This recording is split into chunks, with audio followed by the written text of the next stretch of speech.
खोजो उतना ही गहराई में उतरते जाते हैं। सोचिए, हजारों साल पहले ऐसे उपकरण मौजूद थे जो हमारी आज की टेक्नोलॉजी से भी कहीं आगे थे। ऐसी मशीनें जो पत्थर को हवा की तरह काट देती थी, जो आसमान में उड़ सकती थी, जो बिना बिजली के ऊर्जा पैदा करती थी, और ऐसे उड़न यंत्र जो बादलों के ऊपर ग्रहों के पार जा सकते थे। पर सवाल ये है, अगर ये सब सच था तो ये मशीनें कहाँ गईं? किसने इन्हें बनाया और क्यों अचानक पूरी दुनिया से गायब हो गईं? क्या ये सभ्यताएं हमसे ज्यादा उन्नत थीं या फिर ये वो तकनीक थी जो इंसानों के पास कभी होनी ही नहीं चाहिए थी? आज इस वीडियो में हम खोलने जा रहे हैं प्राचीन इतिहास की सबसे चौंकाने वाली फाइल, दुनिया की 5 खोई हुई प्राचीन मशीनें, पार्ट 2। और मैं आपको पहले ही चेतावनी दे दूं, जो चीजें आप यहाँ देखने वाले हैं वो आपकी सोच को पूरी तरह बदल देंगी। तो सांस रोक कर बैठ जाइए, क्योंकि अगले कुछ मिनट आपको हजारों साल 2 पुराने रहस्यों के अंदर ले जाने वाले हैं, उन मशीनों तक जो शायद कभी हमारी दुनिया की नहीं थी।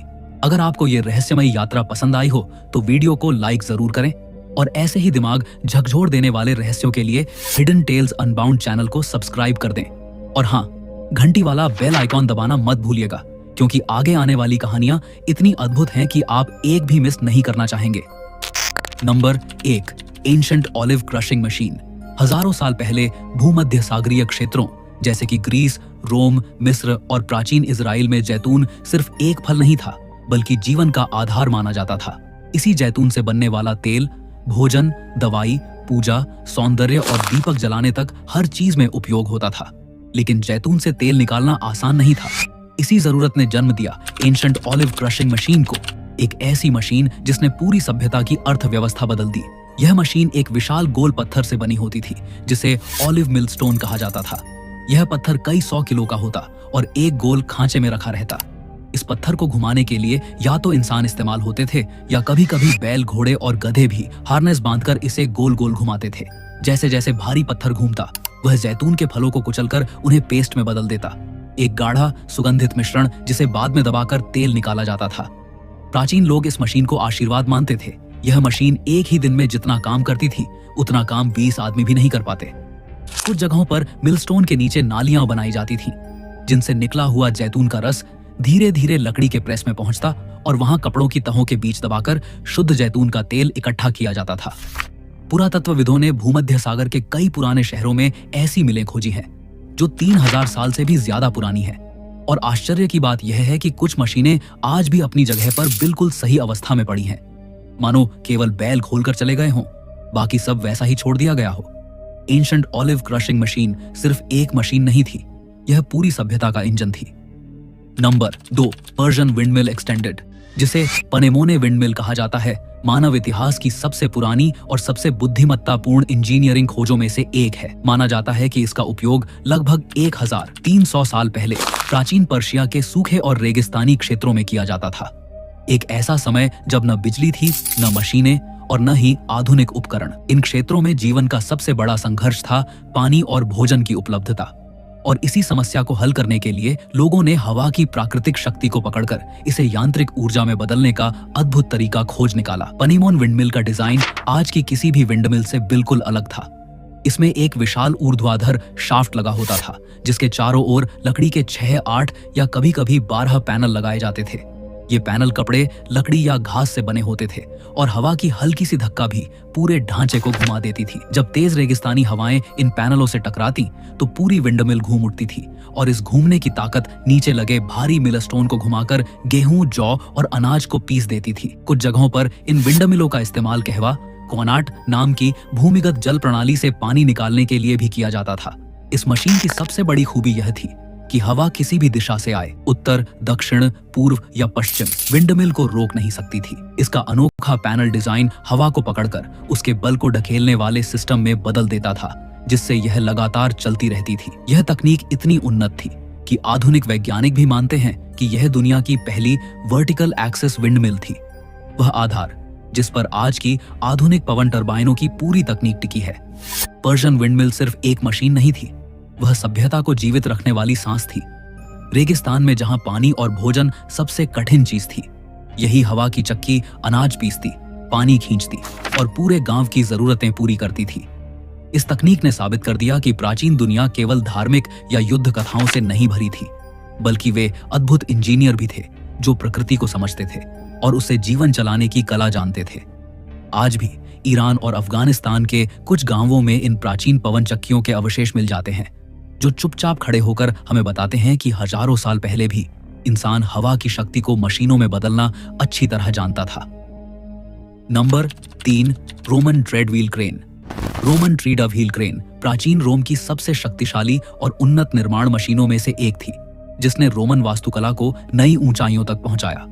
यह क्रेन एक विशाल लकड़ी के गोल पहिए पर आधारित थी, जिसे ट्रेडव्हील कहा जाता था।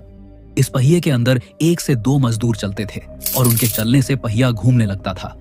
पहिए की यह घूमन शक्ति रस्सियों, पुलियों और लकड़ी के ढांचे के माध्यम से भारी पत्थरों को ऊपर उठाने में बदल जाती थी।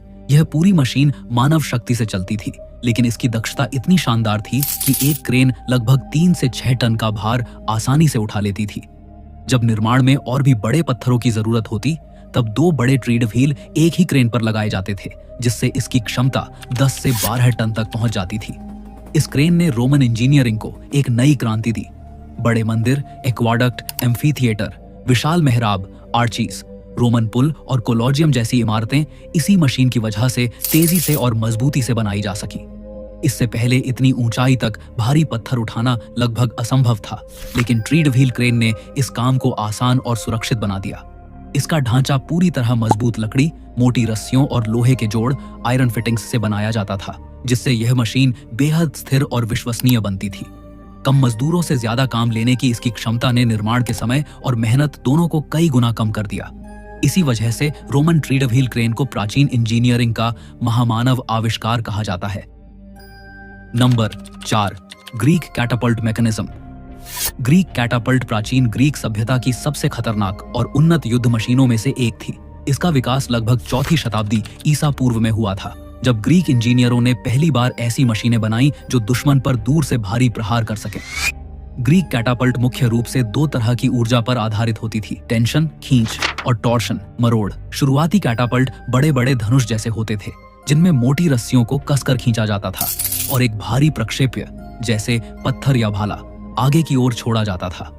बाद में ग्रीक इंजीनियरों ने इसमें टॉर्शन बंडल्स का उपयोग किया, यानी जानवरों की नसों, बालों या रस्सियों को कसकर मरोड़कर एक शक्तिशाली स्प्रिंग जैसा तंत्र बनाया जाता था। इससे कम जगह में बहुत ताकत पैदा होती थी। ग्रीक कैटापल्ट का मुख्य उद्देश्य दुश्मन की दीवारों, किलों या सैनिकों पर बड़ी दूरी से हमला करना था। इसकी मदद से ग्रीक सेनाएं भारी पत्थरों को 300 से 500 मीटर दूर तक फेंक सकती थी। कुछ कैटापल्ट्स भाले, बोल्ट्स भी चलाते थे, जो दुश्मन की पंक्तियों को चीरकर आगे निकल जाते थे। इन मशीनों की संरचना लकड़ी, रस्सियों, लोहे और मरोड़ी हुई नसों से बनी होती थी। इसे ऑपरेट करने के लिए कई सैनिकों की जरूरत पड़ती थी।